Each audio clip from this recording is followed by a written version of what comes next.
கர்த்தர் ஸ்தோத்திரம். இந்த நாளிலே 3வது வார்த்தையை கொடுக்க தேவன் கொடுத்த பெரிய கிருபைக்காக நன்றி சொல்கிறேன்.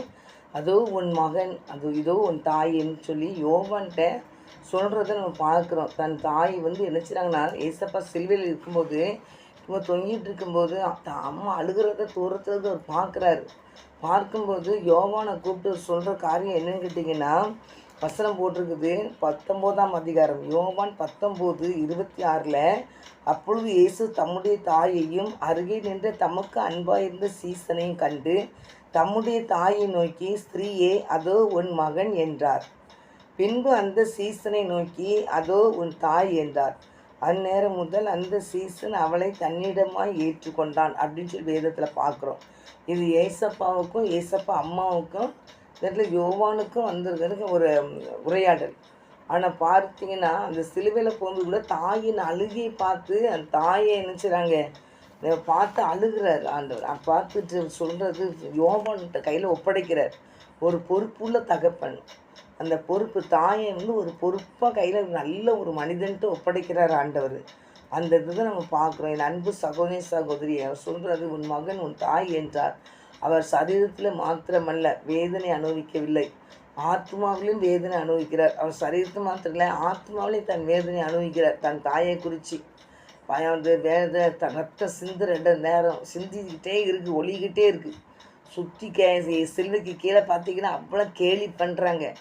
அவரை எடக்கு பண்ணி அவர் பாடுபடுத்துகிறாங்க. ஆனால் அந்த இடத்துலேருந்து ஆண்டவர் என்ன செய்கிறாரு, தன் தாயை அந்த பொறுப்பை சீசன் கையில் ஒப்படைக்கிறார். தாய் பத்திரமா கொண்டு ஒப்படைக்கிறாரு. இந்த அன்பு சகோதரிய நீதிமொழிகள் 8:1 அதிகாரத்தில் கொடுப்பது, உன் தாயின் போதகத்தை தள்ளாதே அப்படின்னு 8ஆம் வசனம் போட்டிருக்கு. தாயின் போதகத்தை தள்ளக்கூடாது. தாய் அவங்க நிறைய பாதைகளை கடந்து வந்திருப்பாங்க. அதனால நம்ம கர்த்தருடைய பிள்ளைகளாக யாராக இருந்தாலும் தாயின் போதகத்தை என்ன செய்யக்கூடாது, தள்ளக்கூடாதுன்னு ஆண்டவர் வேதத்தில் கூறுது. அதே மாத்திரங்களா, அது மாத்திரம் லூக்கா 7ஆம் அதிகாரத்தில் கூட ஒரு அசகோதரில் பார்த்துருப்போம். ஒரு சகோதரி, ஒரு தாயும் ஒரு மகனும். அந்த மகன் வாலிப வயதில் அவன் இறந்துருவான். வாலிப வயதில் மறைச்சிருவான். அவனை பாடையில் கொண்டு போவாங்க. கொண்டு போகும்போது அந்த பிள்ளை நீங்கள் பார்த்தீங்கன்னா 7ஆம் அதிகாரம் 11ஆம் வசனத்தில், மறுநாளிலே அவர் நாயின் என்னும் ஊருக்கு போனார். அவருடைய சீசர்கள் அநேக திரளான ஜனங்களும் அவருடனே கூட போனார்கள். அவர் ஊரின் வாசலுக்கு சமீபித்த போது மரித்து போன ஒருவனை அடக்கம் பண்ணும்படி கொண்டு வந்தார்கள். அவன் தன் தாய்க்கு ஒரே மகனாக இருந்தான். அவளோ கைம்பெண்ணாக இருந்தாள். ஊராரின் வெகு ஜனங்கள் அவளுடனே கூட வந்தார்கள். கூட்டத்தில் அடக்கம் பண்ணி போய்கிட்டு இருக்குது. வெகு ஜனங்கள் வர்றாங்க. அந்த மகள் என்ன செய்கிறா, அழுகிறா. அந்த ஒரு கணவன் கிடையாது, ஒரே பையன் தான். இறந்த உடனே 13ஆம் வசனம் போட்டிருக்கு, கர்த்தர் அவளை பார்த்து அவள் மேல் மனதுருகி அழாதே என்று என்ன சொன்னார், அழாதே என்று சொல்கிறார். அழாதே அப்படி மனதுருகிறார் ஆண்டவர் மகளை பார்த்து. அப்படி மனதுருகி நீ அழாதேன்னு ஆண்டவர் சொல்லி கிட்ட பாடை தொட்டு அதை சுமந்தவர்கள் நின்ற போது வாலிபனை எழுந்துருன்னு சொல்லி எழுப்பி தாங்க அந்த சகோதரி கையில் என்ன செய்கிறாரு, கொடுக்குறாரு. அந்த வாலிபனை எழுப்புன்னு சொல்லி எழுப்பி தாயும் மகனையும் என்ன செய்கிறாரு, ஜாயின் பண்ணுறாரு. அவருக்கு நினைச்சுறாரு, அந்த தாயின் கண்ணீரை அவர் வண்டியை துடைக்கிறாரு. அதனால் பாருங்கள், தாயின் பாசம் நிறைந்த தேவன். அதான் வேதம் கூறுகிறது, ஒருவனை அவன் தாய் தேற்றுவது போல் நான் உங்களை தேற்றுவேன்னு சொல்லியிருக்கிறார் ஆண்டவர்.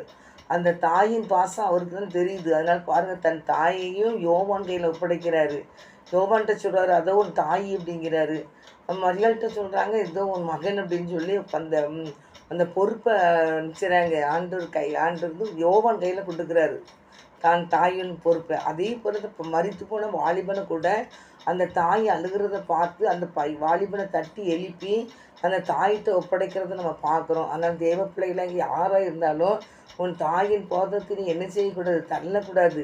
உன் தாய் நீதிமொழிகள் 23ஆம் அதிகாரத்தில் 22ஆம் வசனத்தை பார்த்தீங்கன்னா, உன் தாய் வயது சென்றவளாகும்போது அவளை என்ன செய்யக்கூடாது, அசட்டை பண்ணக்கூடாது அப்படின்னு ஆண்டு சொல்லியிருக்கிறாரு. அதில் தேவ பிள்ளைகளாகி நீங்கள் பாருங்கள், எபிசியர் 6ஆம் அதிகாரம் 1ஆம் வசனத்தில், பிள்ளைகளே உன் தாயின் போதகத்தை என்ன செய்யாத, தள்ளாத அப்படின்னு சொல்லி ஆண்டு சொல்லியிருப்பார். கர்த்தருடைய பிள்ளைகளாக யாராக இருந்தாலும் தாயின் பாசம் நிறைந்த தேவன் தான் நம்ம அப்பா ஆண்டவர். பிள்ளைகளே, உங்கள் பெற்றோருக்கு கர்த்தருக்குள் கீழ்ப்படியுங்கள். இது நியாயம். கர்த்தருக்குள் கீழ்ப்படியிருக்குள்ள இருக்கணும், பெற்றோருக்கு கீழ்ப்படியணும்னு ஆண்டவர் சொல்லியிருக்கிறார். அதனால் என் அன்பு சகோதரியே, தாயின் பாசம் நிறைந்த நம்ம அப்பா ஏசப்பா அதே மாதிரி அந்த தாய் எப்படி ஒப்படைச்சாரோ அதே மாதிரி இந்த உலகத்தில் எல்லாருமே தாய் மேலேயும் தகப்பன் மேலேயும் அன்பு செலுத்தணுன்னு தான் ஆண்டவர் விரும்புகிறாரு. அதனால் நீங்கள் நினச்சிங்க அப்படிப்பட்ட அன்பை செலுத்துங்க. ஆண்டவர் அவங்க அப்படி அன்பை எதிர்பார்க்குறாரு. அன்பை எதிர்பார்க்குறாரு. அந்த செல்வியில் தொங்கி உயிர் போகும்போது கூட தன் தாயை பத்திரமா பொறுப்பு நினச்சிறாரு, கொடுத்துட்டு தான் போகிறாரு சீசன்கிட்ட. கர்த்தருடைய பிள்ளைகளாக நம்ம சொல்கிறோம், நம்ம இது சிலுவையில் அவ்வளோ வேதனைக்கு மத்தியில் கூட ஆண்டவர் நினைச்சுறாரு தன்னுடைய பொறுப்பு கடமையில் கரெக்டு சரியாக இருக்கிற போல் இன்னைக்கு கர்த்தருடைய பிள்ளைகள் யாராக இருந்தாலும் கொடுக்கப்பட்ட பொறுப்பில் கரெக்டாக இருக்குங்க. குடும்ப பொறுப்பில் ரொம்ப ஜாக்கிரதையாக இருங்க. ஆண்டவர் அதை விரும்புகிறாரு. அதனால் தேவ பிள்ளைகளை இங்கே யாராக இருந்தாலும் ஆண்டருடைய பிள்ளைகள் நினச்சி இங்கே யாரையும் அசட்டை பண்ணிடாதீங்க. லூக்காவில் கூட 8ஆம் அதிகாரத்தில் தேவ வசனத்தை கேட்டு அதன்படி செய்கிறவர்கள் எவங்களோ அவங்க தான் எனக்கு தாயும் தாகுப்புன்னு ஆண்டவர் சொல்லியிருக்கிறார். லூக்கா 8ஆம் அதிகாரத்தில் அப்படி சொல்லியிருக்கு. 8ஆம் அதிகாரத்தில் நீங்கள் என்ன போட்டுக்குன்னு கேட்டிங்கன்னா 28-21 சொல்கிற வேதம் கூறுகிறது. அதுக்கு அவர் தேவனுடைய வசனத்தை கேட்டு அதன்படி செய்கிறவர்களே எனக்கு தாயும் எனக்கு சகோதரமாக இருக்கிறார்கள் என்றார்கள். அவருடைய வசனத்தை கேட்டு அதன்படி செய்கிறவங்க தான் எனக்கு தாயும் என் சகோதரமாக இருக்காங்க ஆண்டு சொல்லியிருக்கிறார். வசனத்தை நம்ம கை கொண்டு நடப்போம். ஆண்டவர் ஒரு காலத்தில் அவர் சிலுவையை சுமந்து நமக்காக மீட்பை தந்துட்டு போன தேவன். அவர் அழகும் இல்லை சௌந்தரியம் இல்லைன்னு சொல்லி தான் வேதத்தில் 53 ஏசியாவில் போட்டிருக்கு. அப்போ அழகு நிறைந்த தேவன் நமக்காக தான் என்ன செஞ்சார், அழகை இழந்தார். அதனால் தேவ பிள்ளைகளையே அவர் அழகு அப்படி நம்ம நினைக்கிறோம் அழகாக இருக்கிறதுக்காக என்னத்துலாமோ முகத்தில் போட்டு லிப்ஸ்டிக்கை போட்டு என்னதுலாமோ போடுறாங்க. அதில் தேவனுக்கு முன்பாக இருக்கும்போது தேவ பிரசன்னத்தை நம்மளை அழகுபடுத்தும். அப்படிப்பட்ட கிருபையை பெற்றுக்கொள்ளுங்க. தேவ பிள்ளைகளாகி நம்ம யாரும் ஆண்டவரை அசட்டை பண்ணிடாதீங்க. அவர் நமக்காக பட்டப்பாடு சிலுவையில் பட்டப்பாடு நீங்கள் பார்த்தீங்கன்னா கண்டிப்பாக உங்களுக்கு ஆண்டவர் விட்டு நினச்ச முடியாது, வெளியே போகவே முடியாது. இன்றைக்கி ஆண்டவர் சரியான முறையில் நம்ம அவரை ருசிக்காத இருப்படி தான் என்ன செய்கிறோம். இன்றைக்கி அவர் பொறுப்புள்ள தேவனாக இருக்கிறாரு, எல்லாருமே பாசமுள்ள தேவனாக இருக்கிறாரு. அது மாத்திரம் இல்லை, அவர் எவ்வளோ வேதனை நிறைஞ்சவராக இருந்தார், துக்கம் நிறைந்தவராக இருந்தார், அவர் பாடுகளை அனுபவித்தராக இருந்தார். பயங்கரமான பாடுகள், அந்த பாடுகளை வாங்கிட்டு சொல்ல முடியாது. எங்கிட்ட கொல்கத்தா மலையில் அந்த சிலுவையில் அவர் ஏறி போகும்போது அவர் சமுக்கால் ஒரு பக்கம் அடிக்கிறாங்க, கேலி பண்ணுறாங்க, ஒரு துணியை உறிஞ்சிட்டு விடுறாங்க, என்ன பாடு பண்ணுறாங்க. ஆனால் ரத்தம் அந்த தூரம் மழை பூரம் ரத்தமாக தான் சிந்திருக்கும். அவர் ஏறி போக போக ரத்தம் தான் சிந்திருக்கும். ஆனாலும் அவர் என்ன செய்கிறாங்க பாருங்கள், யாரை சிலுவையில் அறையணும், பரபாச சிலுவையில் அறையணுமா இயேசு சிலுவையில் அறையணும்னா பரபாச திருடனுக்கு தான் முதலிடம் கொடுக்காங்க. இந்த உலகத்தில் எல்லாத்தையும் மீட்டெடுக்க அந்த தேவனுக்கு அந்த அந்த இடம் இல்லை. ஏங்கடா பிதாவின் சித்தத்தை செய்ய வந்திருக்கிறதுனால அவர் அது பெருசாக எடுக்கலை. பிதாவின் சித்தமே சிலுவைக்கு போகணும், சாத்தானுடைய தலையை நசுக்கணும், ஜனங்களுக்கு விடுதலை கொடுக்கணும்னா ஈசப்படை சுத்தமும் பிதாவின் சித்தமும். ஆண்டவர் அப்படியே கீழ்ப்படிஞ்சு நினைச்சார், சிலுவைக்கு வந்தார் ஆண்டவர். அதனால் தேவ பிள்ளைகளை யாராக இருந்தாலும் சரிதான் ஆண்டவர் நல்லா ருசிங்க. ஆண்டவர் வேதத்தை நல்லா வாசித்து ஆண்டவரே நீர் எனக்கு வெளிப்படுத்தும்னு சொல்லுங்கள். அவர் ரொம்ப பாடு அனுபவிச்சார், ரொம்ப நமக்காக பாடு அனுபவித்தார். அப்படிப்பட்ட வாக்கியத்தை அவர் நமக்கு தந்திருக்கிறார். நம்மளை பிள்ளையாக அவர் ஏற்றுக்கொண்டிருக்கிறாரு, நம்மளை பிள்ளையாக மாற்றிருக்கிறாரு.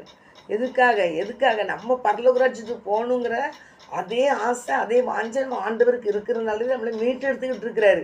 ஆனால் தேவ பிள்ளைகளுக்கு யாராக இருந்தாலும் சரிதான் அவர் அன்புக்குள்ளே இங்கே இருங்க. அன்பை விட்டு நவுண்டு போயிடாதீங்க. அவர் சிலுவையை சுமந்து மீட்டார். அவர் ரத்தம் சிந்தி ரத்தத்தினாலே நம்மளை மீட்டெடுத்துருக்கிறாரு. ரத்த கரையினால் லேஸ்பட்ட ரத்த கரையும் கிடையாது. அதில் நீங்கள் அனுபவிச்சதான் யாருக்கும் தெரியும். அதனால் அப்படிப்பட்ட பயங்கரமான ரத்த கரையும் கொடுத்து நம்மளை மீட்டெடுத்துருக்கிறாரு. அதனால் கர்த்தருடைய பிள்ளைகளை யாரும் நீங்கள் அவரை அசட்டை பண்ணிடாதீங்க. தாயை நல்ல சரியான ஒரு யோவான் கையில் ஒப்பு கொடுத்தாரு.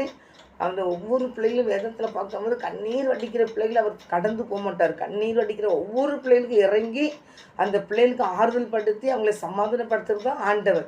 அதனால் தேவ பிள்ளைகளாக நீங்கள் யாராக இருந்தாலும் ஏசப்பாடு பிள்ளைகள் அன்று பயந்து நடங்க. கர்த்தர் உங்களை ஆசீர்வதிப்பார். ஆமே.